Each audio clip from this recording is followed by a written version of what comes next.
It's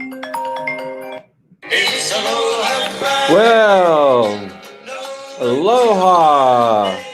It's Friday. Well, this is Jamie Barber from Jamie Barber Homes, and we're now on our new digs officially, um, and it's Friday, and so I thought we'd start back up where we had left off a couple of weeks ago. Um, First of all, let's talk about a little bit about the current market. We're still low on inventory, not as low as we were before, and interest rates are still good. So it's still a good time to buy. We're not quite as crazy as before, where we're getting into the huge overbidding, but um, which is good. And if you're interested in selling your house, the prices are still continuing to be high, so it's a good time to sell as well. But so where we left off last time was we were discussing um, accepting the offer and negotiating. So now we've come to the point now where we've negotiated, we've accepted the offer, and now we're going to need to go through a home inspection. So the home inspection, it's it's where you get to someone gets so once the buyer is made of you and you've accepted the offer, your house will get the once over from the buyer's home inspector. The buyer will arrange with a home inspector to come in and see your house. The inspection is usually a contingency of the offer, meaning that the buyer can back out based on serious problems that they discover during the inspection. Okay, the lender also expects an inspection to make sure that it's making a good investment, right? Does that make sense? During the home inspection, an inspector will examine the property for flaws. Based on the inspector's report, the buyer will then give you a list of repair requests. Now, your agent will work with you to negotiate those requests. Don't want to be responsible for a repair? Maybe it's best if the buyer has the fix made by their own contractor anyway. Your agent may be able to negotiate a price credit with the buyer. Usually, it's a credit with to closing costs. By the way, the inspections aren't necessarily a big scary deal. Your agent will help advise you about repairs you need to make before the inspection. In fact, they may make a recommendation that you have a pre-inspection, that before you put it on the market, someone comes in and does an inspection, so you might be able to take care of any of the repairs that might show up beforehand. Okay? Now, what a home inspection covers, it all depends on your home. Every home is different. So what items are checked during your property's inspection may vary. But home inspections typically look at these areas. We look at plumbing, they look at electrical, kitchen appliances, heating, ventilation, air conditioning, all the HVAC, doors and windows, attic insulation, foundations and basement, the exterior, and the grounds around. Now, depending on the sales contract, the purchase may also be contingent on a roof inspection, radon inspection, or termite inspection. Now, you may not have those in your contract to begin with, but after your home inspection, your home inspector may see that there may be some problems with termites. There may be a problem with some wood rot. So at that point, you then would call somebody to come in and have a wood destroying pest inspection. So what do you need to fix? Well, structural defects. If there's any physical damage on the load-bearing elements of the home, crack in the foundation, roof framing damage, decaying floorboards, those would probably have to be fixed. Safety issues. Homes for sale you have to meet certain safety standards.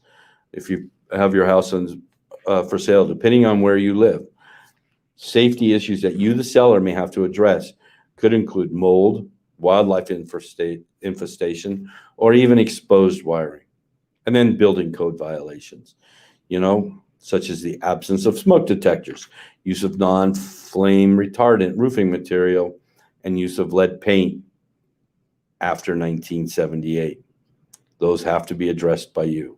Again, addressing these might take the form of a credit on the closing costs, or they might a credit on the price, but usually we like to put it against the closing costs. So make sure you assemble your paperwork. Transparency is key. You'll have summaries or invoices of renovations, maintenance, or repairs you've done to your home. You have to provide those to the home buyer.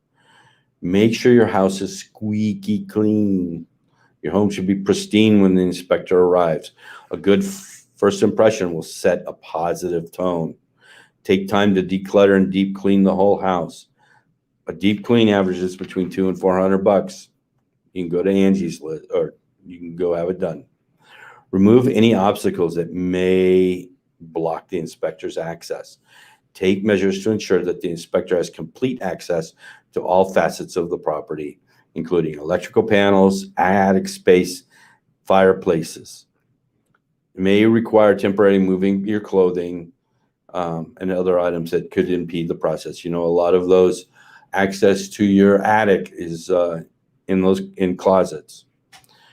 Make sure you leave the utilities on. Don't cut off utilities. The home inspector needs to see if that stuff works. That the stove, the dishwasher, your furnace, your air conditioning all needs to work. So the electrical and gas needs to be there. And again, you can fix some of the small stuff beforehand. Broken light fixtures, scratches on the wall, anything minor and easy to fix. Stuff that will make the inspector think that the house is really good. Now, there are times that, there are things that happen that are deal breakers. So having a pre-inspection may also point that out, give you a chance to fix it so that you don't get into that point of having the buyers look at the home inspection and say, no, this is too expensive, I'm calling it off. Okay? The fewer the surprises, the better. So you can, when they come, they will come at you with requests for repairs. So agree to make reasonable repairs. Unless your house is flawless, the reality is that no one's is. Be prepared to receive repair requests that you can make, and if it's reasonable, you can do it. Or you offer a closing cost credit. Don't want to deal with the hassle of making or ordering home repairs? Ask your agent to offer the buyer a credit at closing for estimated costs. Okay? You can barter. Keep the deal moving. You do you come in and you can counter the request for repairs. Now you can also ignore it. There's nothing you do as the seller, you do not need to address the request for repairs. If they're not big things, then the buyer may just accept it. But if it's large, then they may cancel it. They have the opportunity to call the deal off. All right. So next we're going to go to closing. So we've done the repairs. We may have had to do a roof, sewer. We've may have had to do a wood destroying pest, and also lead paint. If it's pre-1978, you need to have the lead paint tested. And there's also, some of the older homes, there might be asbestos, and that has to be tested for as well if you think that there might be asbestos. All right. Well, that's it. We're starting down our journey again. This is Jamie Barber with Jamie Barber Homes. if you need to get a hold of me, you can reach me. My email is jamie@jamiebarberhomes.com. And I'm here to help you with your journey, whether it be to buy or sell. All right. Have a good Friday. Aloha. And no work till Monday for most of you. Some of you may have to work. And of course, being in real estate, we always have to work the weekends. So, aloha and goodbye. Enjoy. I'll see you next week. This is Jamie from Jamie Barber Homes saying goodbye.